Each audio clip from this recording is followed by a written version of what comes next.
Sallallahu ala Muhammad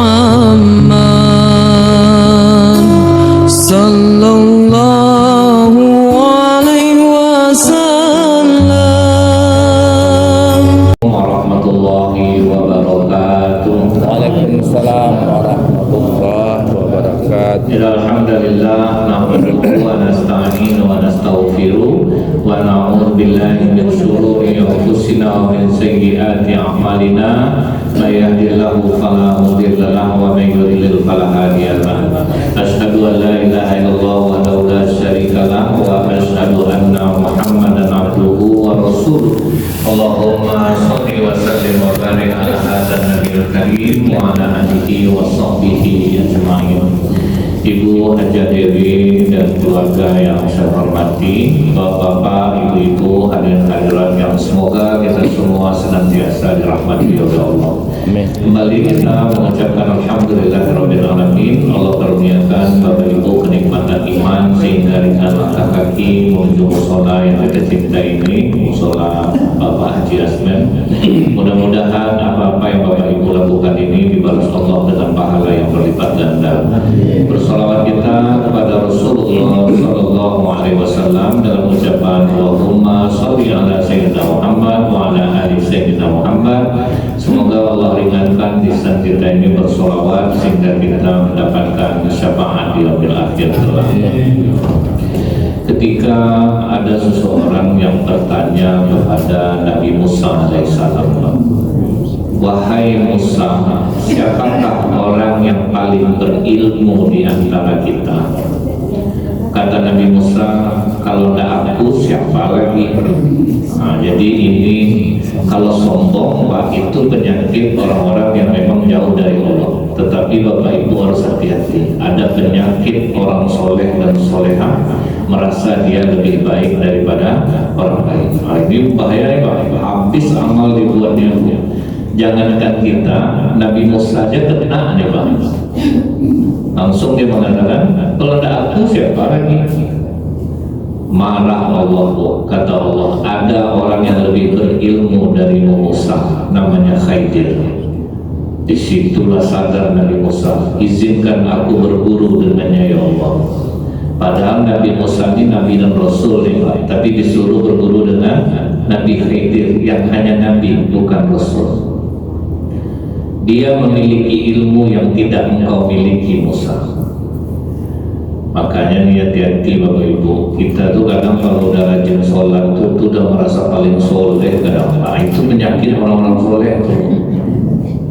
Kalau orang-orang yang baru bertobat, Pak, dia pergi sholat ke masjid musola tuh, dia tahu hatiku kotor, aku ingin membersihkan diri, dia jadi rendah hati, Bu. Tapi kalau udah lama-lama ke masjid tuh, itu agak lain. Itu macam mana mati besok kayak ke masjid lalu macam orang suci. Nah, ini hati-hati nih Bang, karena iblis itu cerdik, dia tidak bisa disuruhnya Bapak Ibu sombong, dan disuruhnya merasa lebih baik daripada orang lain. Diajak oleh Nabi Musa muridnya Pak, namanya Yusha bin Nun. Yusha, mari kita berangkat, aku ingin berguru dengan Nabi Khidir. Bawa ikan tuh kau belah dua, kemudian bawahnya goreng dulu, yang atasnya jangan digoreng dulu, yang atas itu untuk stok kita pulang nanti. Dilakukan oleh Nabi Musa, oleh Yusha bin Nun, murid Nabi Musa. Setelah selesai digoreng, bawahnya Pak sudah matang, atasnya masih mentah. Mulailah berjalan Nabi Musa dengan Yusha bin Nun sampai di pertemuan dua buah laut. Istirahatlah Nabi Musa di sana. Waktu Nabi Musa tertidur tuh, Yusha bin Nun masih bangun. Terkejut Yusha bin Nun, ikan yang udah digoreng bawahnya tadi melompat dia Pak, berjalan dengan cara yang aneh. Sebab dia udah dibelah dua, kalau ikan kan jalannya gini dia jalannya. Nah. Dan sampai hari ini Allah abadikan ikan itu Pak, namanya flatfish. Jadi kalau Bapak cari di Google flatfish itu ketemulah keturunan ikan Nabi Musa. Bawahnya sudah seperti digoreng, atasnya mentah, matanya berada dua jadi mata karena dia dibelah dua. Nah kemudian Bangun Nabi Musa, jalan balik Bapak Ibu. Udah agak jauh, kata Nabi Musa, Yusuf keluarkanlah ikan tadi, lapar bro. Maaf guru, aku lupa memberitahu. Ikan itu waktu guru tertidur tadi melompat dengan cara yang aneh. Kata Nabi Musa, di situ kita ketemu Nabi Khidir. Balik. Jumpalah Nabi Khidir di situ. Memang lain gaya Nabi Khidir itu. Duduk aja dia untuk nampak Nabi Musa sebab. Apa kata Nabi Khidir menyapa duluan? Kau Rasulnya Bani Israel. Iya, kau Khidir. Iya, aku ingin belajar denganmu. Tidak usah kau lagi belajar sama aku. Tidak akan sanggup kau.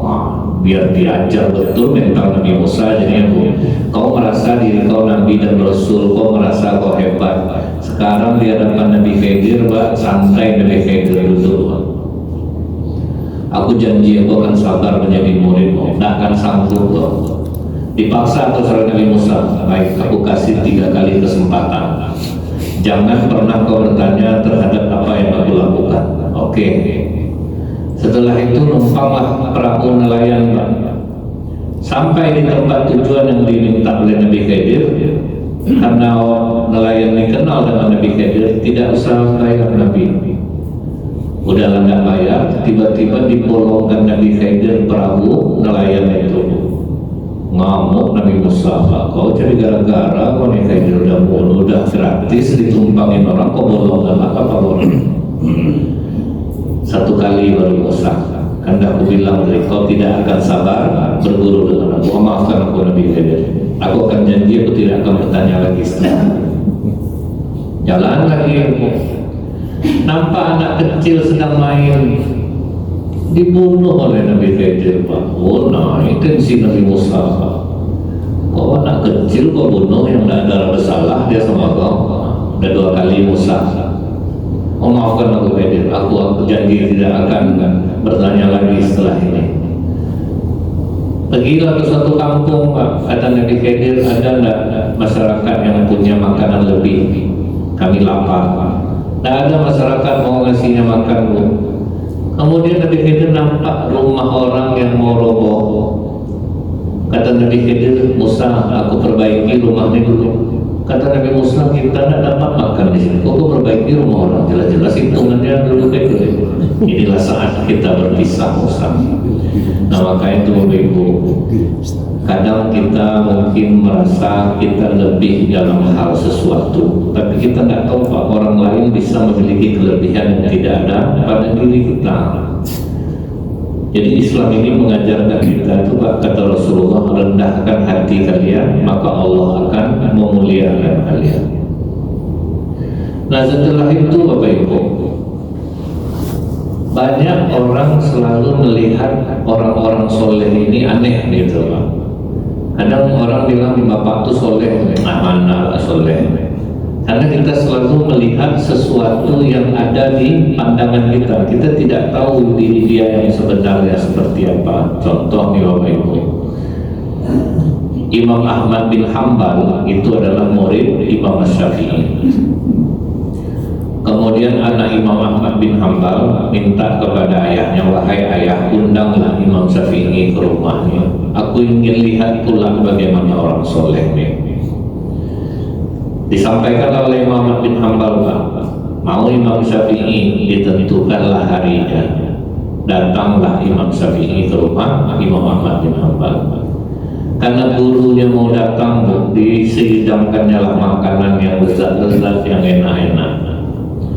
Jadi yang anak Imam Ahmad bin Hanbal memperhatikan bagaimana lah orang soleh ini kalau makan.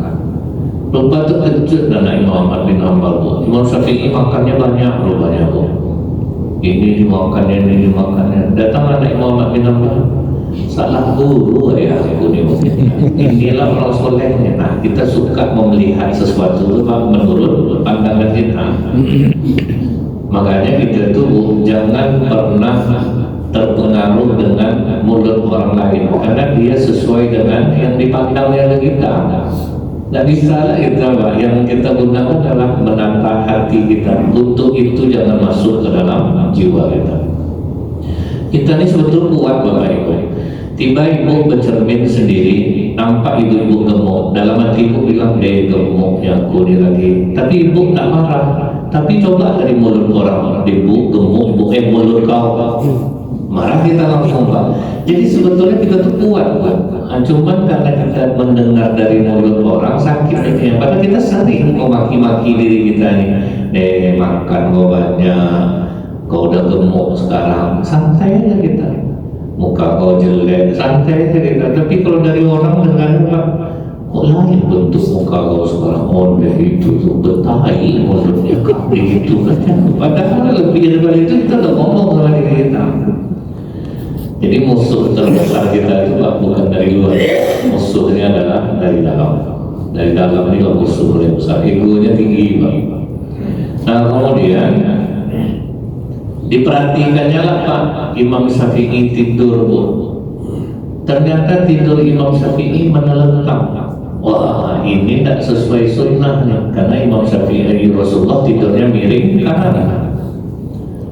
Mana tahu tengah malam nanti tahajud, rupanya tak tahajud Imam Syafi'i Pak. Salah guru udah ya. Dan yang lebih mengagetkan anak Imam Ahmad bin Hanbal Pak, begitu azan di masjid Pak, Imam Syafi'i tidak berwudu langsung pergi ke masjid. Positif udah ya, sesat guru ayah aku. Begitu pulang sholat subuh berjamaah, apa kata anak Imam Ahmad bin Hanbal? Ayah, salah guru ya mungkin ya. Apa itu? Banyak hal-hal yang melanggar sunnah. Itulah kalau orang-orang sok sunnah itu Pak, akhirnya banyak dia suka menganggap remeh orang lain. Jebakan iblis ini mantap, tidak bisa dia digodanya kita lewat digodanya kita merasa lebih baik daripada orang lain, dan itu berhasil Pak. Di Pekanbaru ini sukses Pak.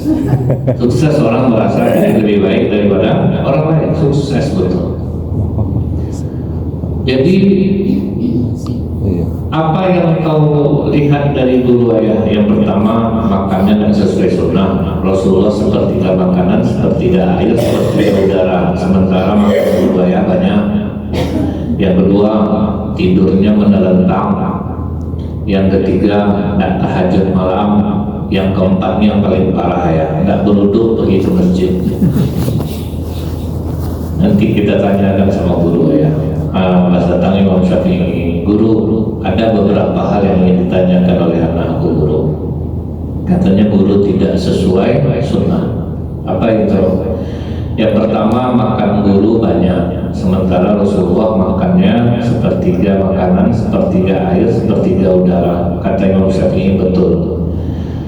Kalau orang soleh dan dermawan mengundangmu makan, perbanyaklah makanmu. Karena makanan itu akan menjadi obat bagi tubuhmu, sebab Allah mencintai orang yang dermawan. Jadi kalau bapak ibu diundang makan oleh orang dermawan, banyak-banyak makan. Walaupun bapak bebantang maka kambing coba tes Pak, tidak akan ada apa-apa di badan bapak ibu. Cuma di tempat itu aja makannya. Kalau tempat lain jangan ibu ulang balik kambing. Nah itu yang siapa nanti Pak. Kan ada orang habis makan, aku biasa Bang, kalau makan kambing ini sakit tengku aku. Tadi makan di rumah ibu, tidak ada sakit. Udah sehat kan mungkin, enggak Pak, malah tahu ibu itu dermawan Pak. Bapak ulang tempat lain naik nanti Pak. Nah, jadi kata Allah cinta sama orang dermawan, makanya perbanyaklah makan di rumah orang yang dermawan. Karena Allah mencintainya. Tetapi orang pelit mengundang kalian makan, sedikitkan makan kalian, sebab Allah benci sama dia.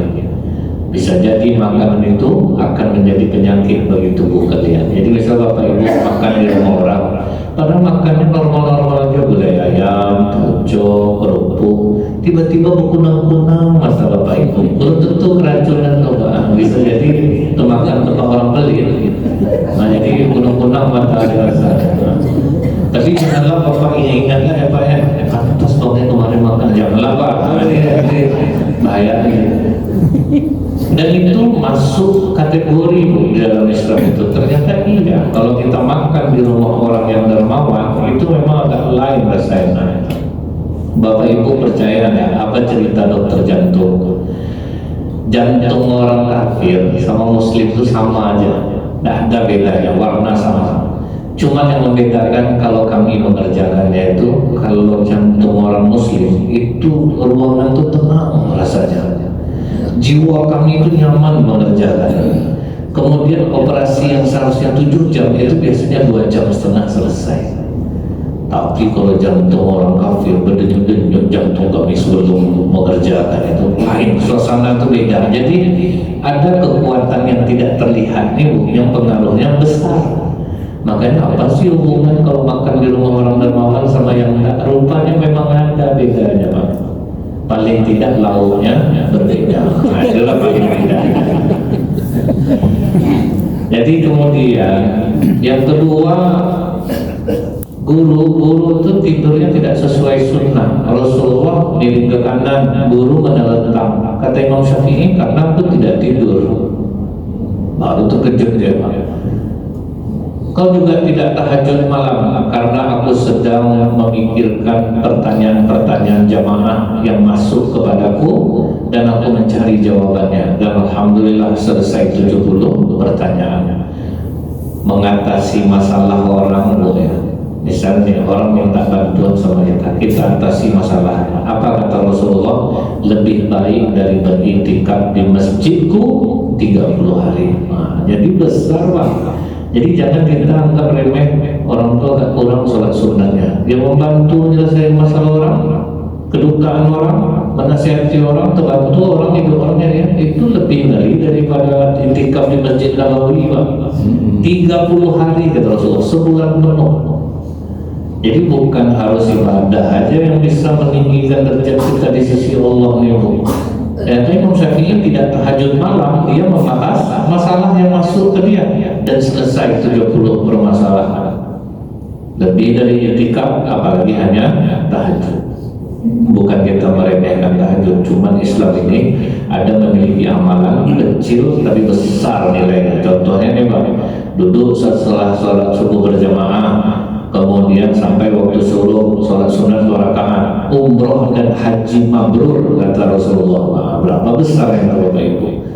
Jadi memang Ibu Dewi sekeluarga yang mengadakan ini besar dapatnya. Orang-orang akhirnya mau duduk sampai waktu suruh pulang, mana kita mau duduk nih Pak.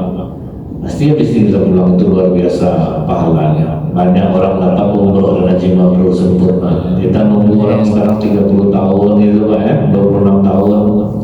Kita bisa setiap hari duduk di sini. Tapi kalau yang bekerja agak Pak, janganlah sampai nanti gara-gara duduk di sini, karena bekerja itu adalah jihad fisabilillah. Nilai jihad fisabilillah. Jihadnya ibu-ibu berbakti sama suami, jangan gara-gara duduk di masjid tiap hari ibu suami nunggu di luar. Kenapa Bang kopi belum buat lagi Ustaz, nasi tidak ada, anak baju tak gosok makan, itu dosa jadi kita ini orang Islam ini meletakkan sesuatu pada tempatnya. Kalau yang punya kesempatan duduk jauh lebih baik.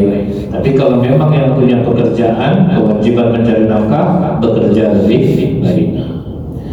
Cuman saya nengok Bapak Ibu di sini ini financial freedom istilahnya. Duit itu udah masuk aja, duit masuk, jadi amanah itu lebih baik. Nah kemudian Bapak Ibu, yang paling mengejutkan aku guru, kau tidak berwudu langsung ke masjid karena batal wudu. Aku tidak batal kata Imam Syafi'i. Begitulah ulama menjaga wudu. Jadi anak Imam Ahmad bin Hanbal tadinya merasa lebih baik, sekarang jauh merasa lebih hina jadinya Bu. Dia tidak tahu kelakuan orang soleh ini kadang berbeda dengan pandangan mata. Begitu juga dengan Nabi Musa menduga Nabi Khidir. Apa kata Nabi Khidir? Aku jelaskan hal-hal yang kau tidak sambut tadi, sabar Musa. Aku membolongkan perahu nelayan tadi sebab di tengah laut itu ada raja zalim yang suka merampas perahu nelayan. Jadi kalau aku bolongkan perahu dia tidak bisa melaut, selamatlah kapalnya dari rampasan raja zalim itu. Masalah bolong sedikit itu bisa diperbaikinya. Anak kecil yang aku bunuh itu Musa, bapak mamanya orang soleh dan soleha. Ini anak akan menyusahkan orang tuanya di masa depan. Makanya aku bunuh dia. Sebab aku diberikan Allah pengetahuan tentang masa depan Musa. bapak jangan, ini bapak amalkan, bapak jahat itu bunuh aja, ini selama jangan doa. Itu ilmu Nabi Khidir, dia bisa mengetahui masa depan. Itu ilmu yang dikasih Allah sama dia. Nah, rumah yang mau perbaiki tadi Musa itu rumah anak yatim, bapaknya orang baik. Jadi dia menyimpan harta, biarlah harta itu nanti diambil anaknya di masa depan. Cuma tadi terbuka posisi itu, makanya aku tutup supaya tidak kelihatan oleh orang dari luar. Inilah hal-hal yang membuat kau tidak sabar tadi Musa. Baru sadar dari Musa, ternyata ilmu yang dia miliki masih jauh dibanding dengan ilmu Nabi Khidir. Setelah kejadian ini Bapak Ibu, akhirnya Allah menantang Nabi Musa. Wahai Musa, cari satu saja makhlukmu yang engkau lebih baik daripada dirinya. Disuruh itu tugasnya Pak, cari makhlukmu yang engkau lebih baik daripada dirinya Musa. Setiap Nabi Musa jumpa sama orang, dia matinya Pak, lebih baiklah orang ini daripada aku. Jumpa ini lebih baiklah orang ini daripada aku. Ternyata begitu kita masukkan ini ke dalam kepala kita perhatikan masing-masing orang Pak. Siapa aja Bapak Ibu ini ya, pasti lihat orang lain lebih baik dia dari aku. Mungkin aku lebih dalam hal ini, tapi dia kok memiliki amalan yang aku rasanya sulit untuk menirunya. Contohnya, waktu sahabat duduk bersama Rasulullah, lewat orang habis berwudu menggendong sendal. Sahabat aja tak kenal nama dia Pak, bukan sahabat yang terkenal. Kata Rasulullah, telah lewat ahli surga. Sahabat yang duduk sebanyak ini sama Rasulullah, ada Umar, ada Abu Bakar, ada Utsman. Kok ini baru yang disebut Rasulullah telah lewat ahli surga? Penasaran Abdullah bin Umar. Besoknya lagi Bu, sedang duduk juga Pak, lewat orang yang sama, gendong sendal. Habis berwudu, kata Rasulullah telah lewat ahli surga. Wah, penasaran Pak, aku harus tahu nih apa amalan dia nih. Besoknya lewat orang yang sama lagi Bu. Oh, dan tahan Abdullah bin Umar. Didekatinya orang tua, aku boleh nggak numpang tidur di rumah kau 3 hari? Aku sedang ada masalah sama bapakku. Dibohonginya Pak. Nah, dia coba membohongi.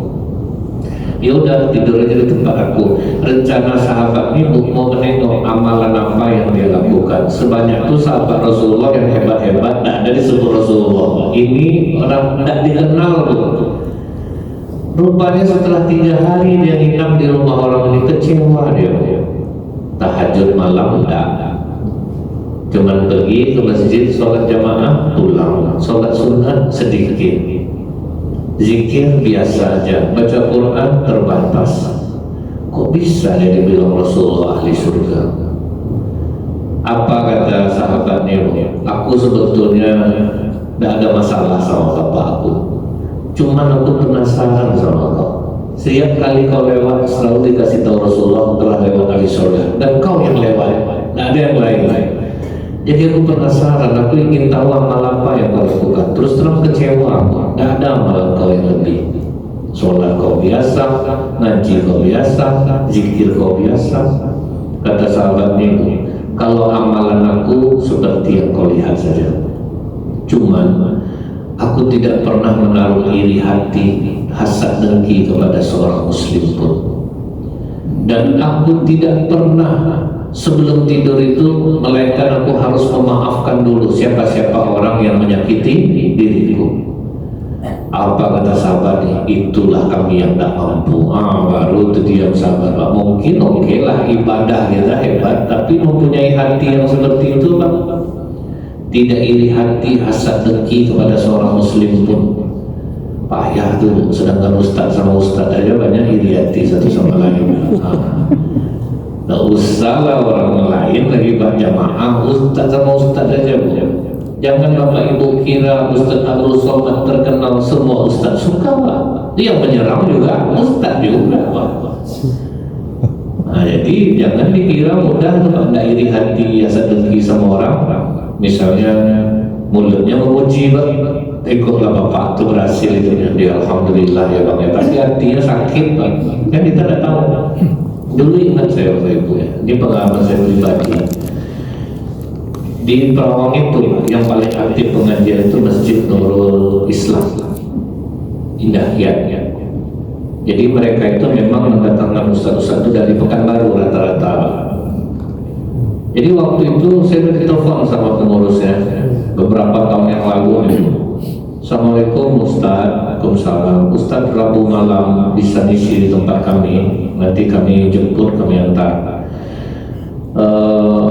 Tentukan aja harinya Pak, tanggalnya, Rabu kapannya, biar saya sesuaikan, kata saya. Udah oke, semuanya oke. Saya ingat ada salah seorang ustaz besar juga Bu yang ngisi di sana, orang Pekanbaru. Saya bilang lah sama dia, Ustaz, saya ditelepon pengurus Ustaz. Dia minta saya ngisi. Alhamdulillah Ustaz Azir, sama-sama kita di sana.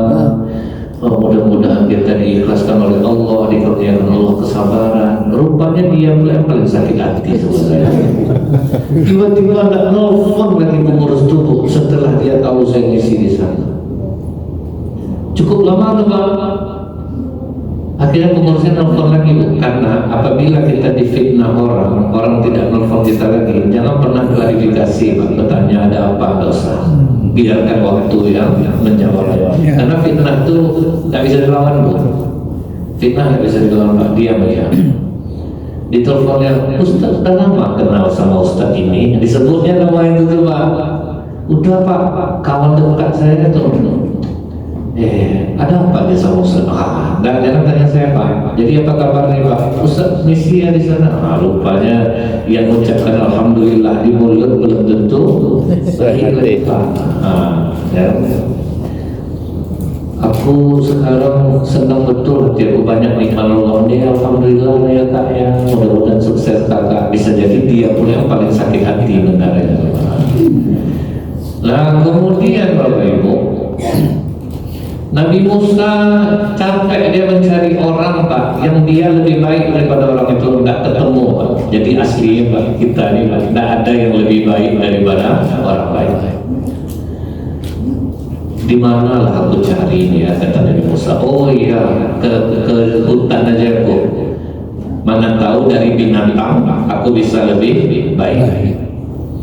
Tiap Nabi Musa menengok binatang Pak, baiklah binatang daripada aku. Contoh ya, monyet itu Pak, kalau ngambil makanan Pak, sepenuh tangannya cuma Pak. Tapi manusia ngambil makanan di masjid Bu, sepenuh tangan, sepenuh tas. Kita dibilang orang monyet, marah kita Pak. Coba kalau Bapak Ibu lihat orang berebut talam durian loh. Nanti coba dibilang monyet pasti marah. Padahal sama betul Pak. Padahal sama betul. Berapa betul lah harga talam durian? 35 Pak ya. Sampai mau heboh masuk media sosial. Nggak bagus caranya. Talam duriannya gini, macam-macam lah Bu. Nah jadi di sini kita menyadari Bapak Ibu ya. Kalau kita bilang kita ini orang yang suka menempuh jalan yang lurus, babi jalannya lurus Pak. Cuma dia haram. Nah, jadi janganlah kita merasa saya berada di lurus, babi lurus jalannya Pak. Oh saya rajin puasa, lebih kuat ular puasa daripada kita Bu. Tapi dia berbisa. Kita bilang misalnya Bu ya, Nabi Musa akhirnya ketemu siapa Pak? Ketemu anjing yang berbulu rontok. Kata Nabi Musa, mungkin dengan anjingnya itu lebih baik. Begitu dia dekat anjing ini sama Nabi Musa, dikasih Nabi Musa makan. Apa kata Nabi Musa? Lebih baik anjingnya daripada aku. Kenapa begitu Bu ya? Anjing lapar, anjing haus, jumpa sama ibu. Atau yang paling ngeri sekalipun bangsa anjing, coyote namanya Pak. Coyote itu belum pernah dijidakkan manusia gitu. Jadi waktu dia kehausan, dikasih orang minum Pak, langsung dia manja sama orang yang memberinya minum. Makanya kata orang, anjing lapar, Bapak Ibu kasih makan, minum, dia tidak akan pernah menggigit Bapak Ibu selama-lamanya. Kawan bapak ibu lapar manusia, bapak ibu kasih dia makan sampai kenyang, habisnya dia menggigit bapak ibu. Betul nggak Pak? Jadi gimana kita mau bilang kita lebih baik daripada binatang?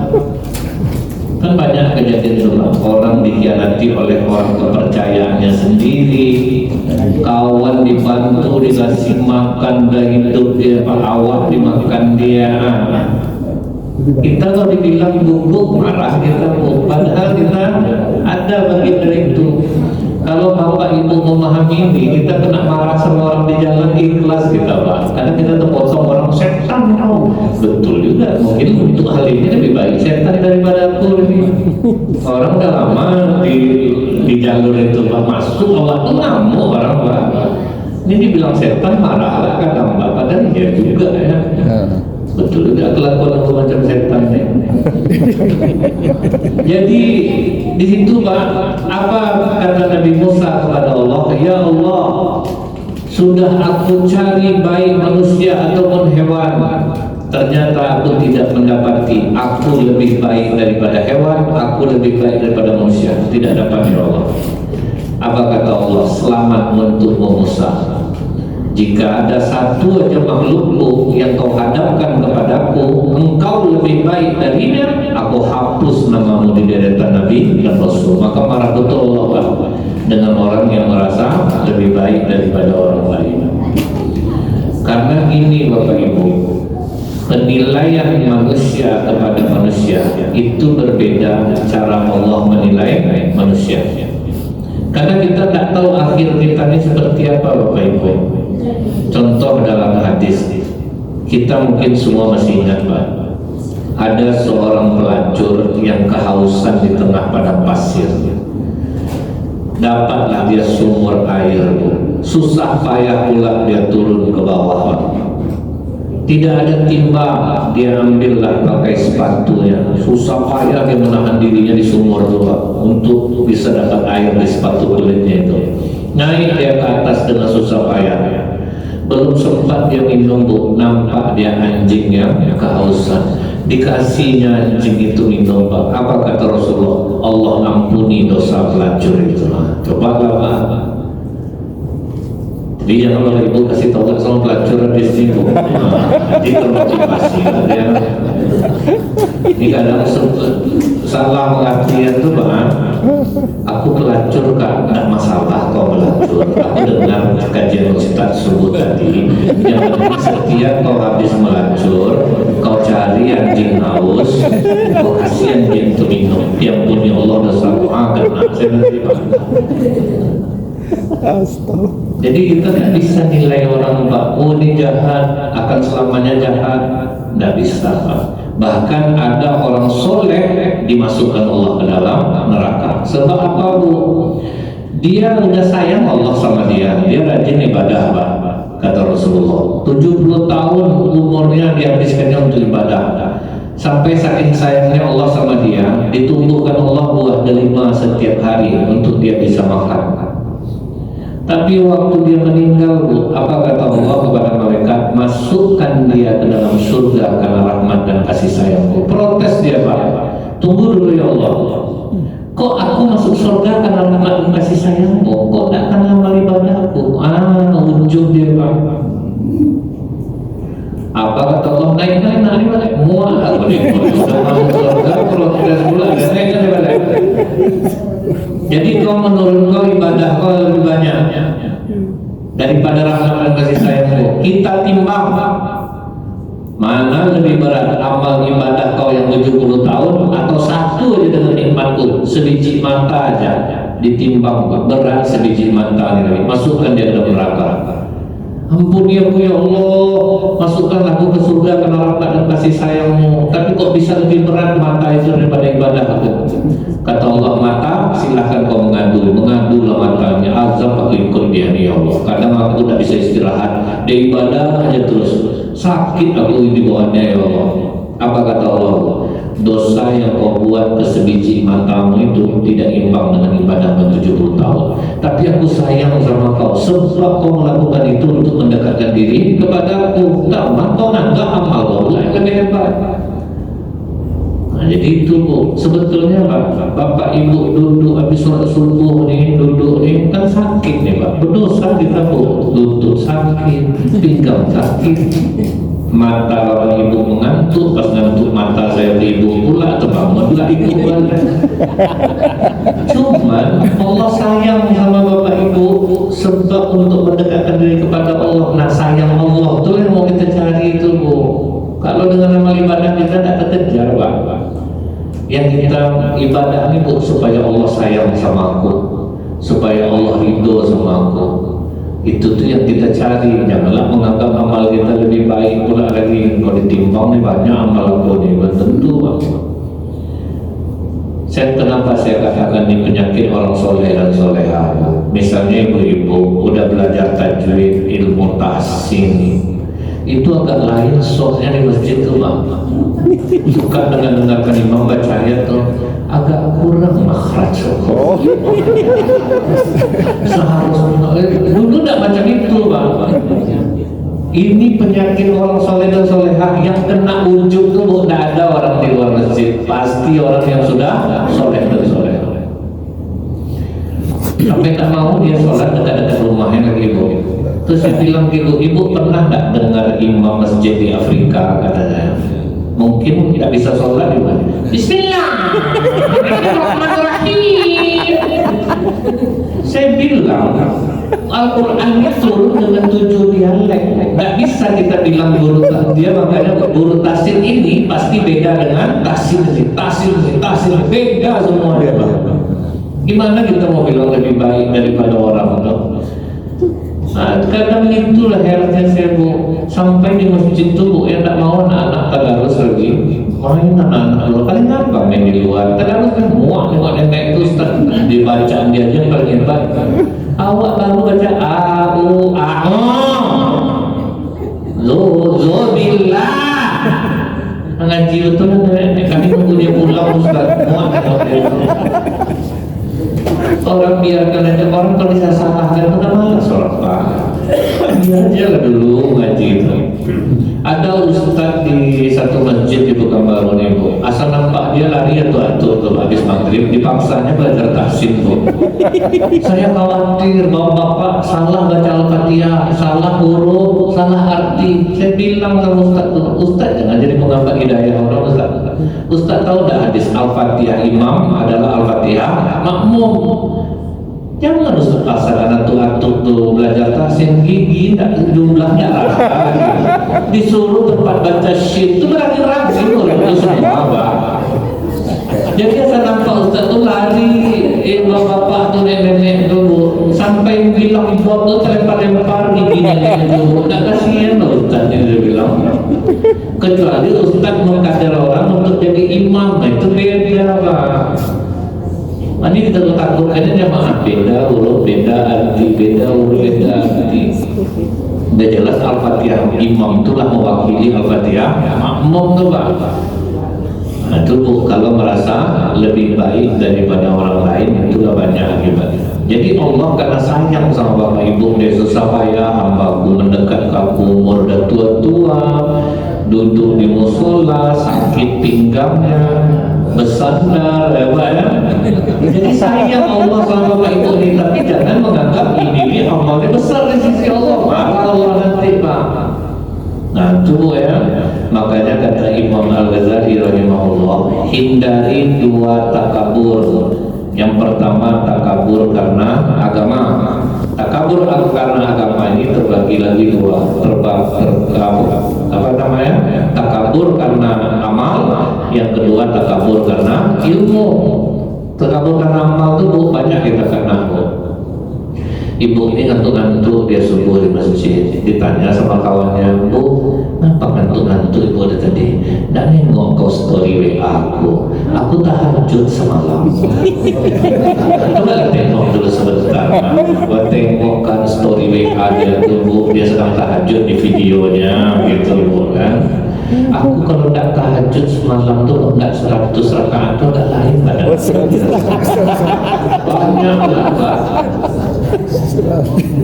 Itu takabur karena amal, dan itu banyak tidak disadari Bu.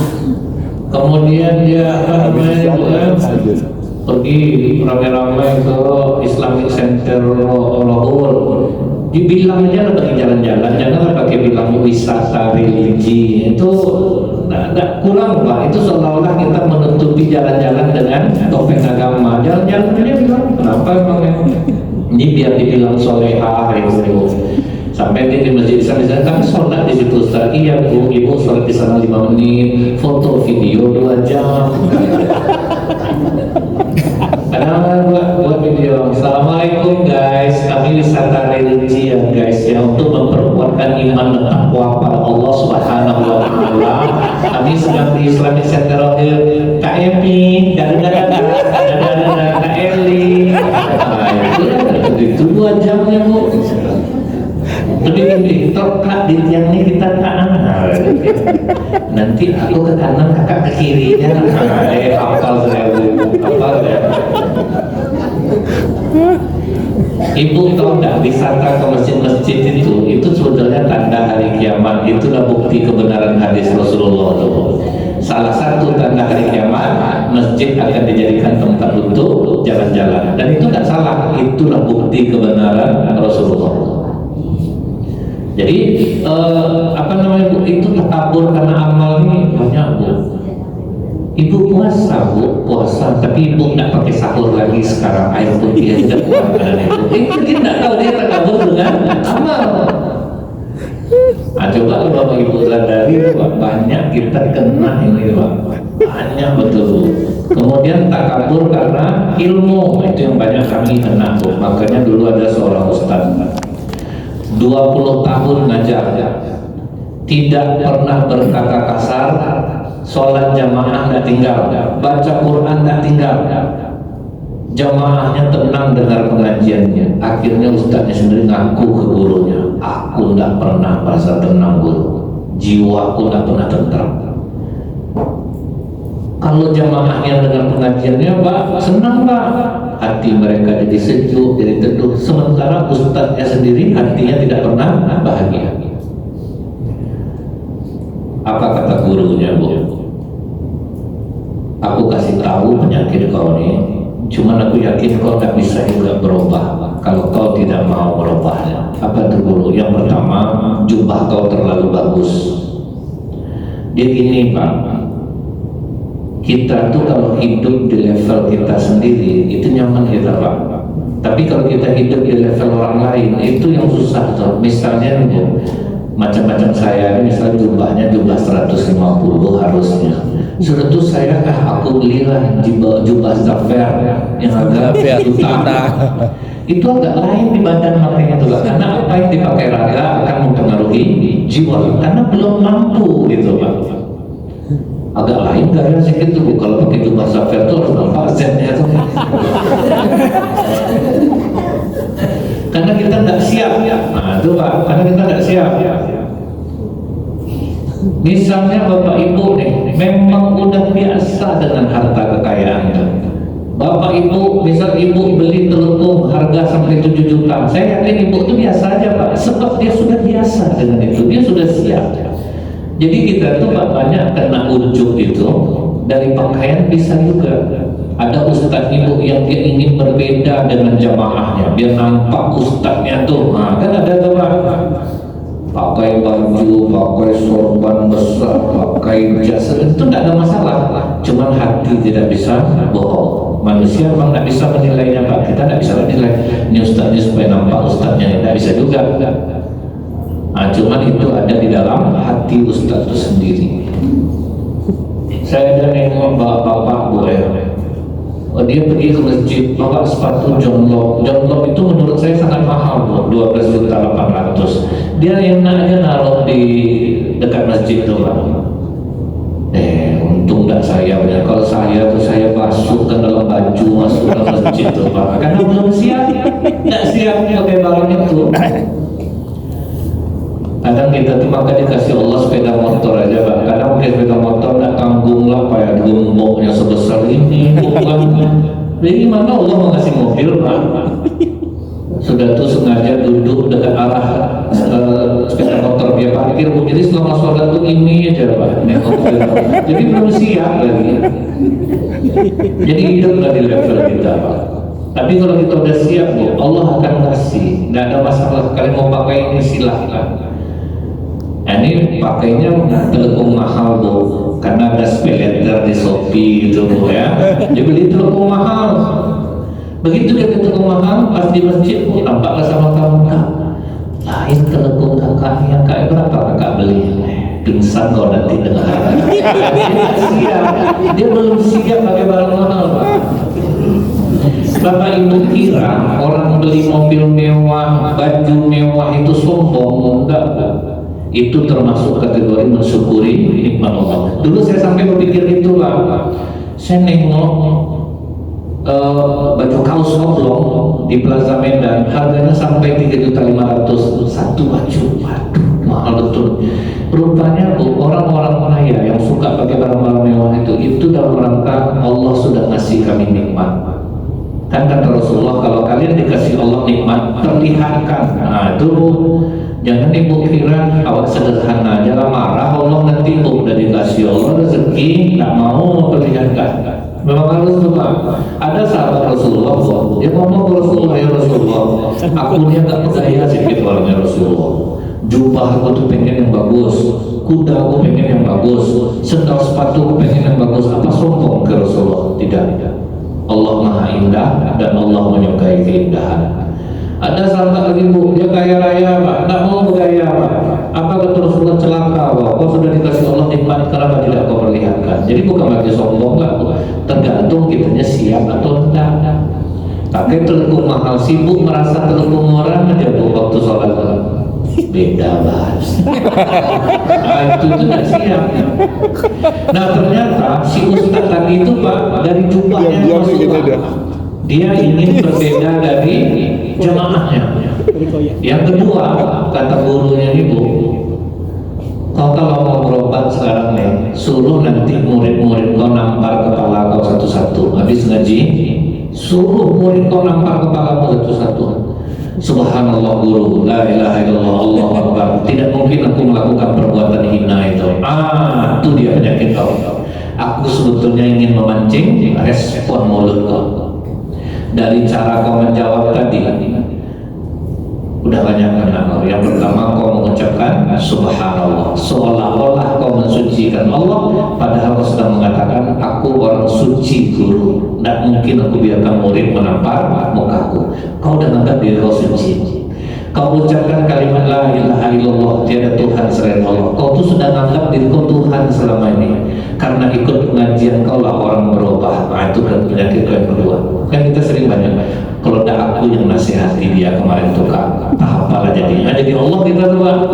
Nah itu hati-hati kalimat-kalimat itu. Kalau ada awak yang nolong dia kemarin tuh mati dia. Nah ada jadi Allah kita tuh. Tanpa kita sadari, lisan kau mengucapkan Allahu Akbar, Allah Maha Besar. Sebetulnya kau sudah mengatakan aku orang besar guru. Tidak mungkin pipi aku ditampar oleh murid kau. Oh langsung nangis dia. Ternyata penyakit ujub ini penyakit spesial orang soleh dan soleha. Jadilah kita orang yang selalu merasa rendah hati dan menganggap orang lain lebih baik daripada diri kita. Subhanakallahumma bihamdika asyhadu an la ilaha illa anta astaghfiruka wa atubu ilaik. Assalamualaikum warahmatullahi wabarakatuh.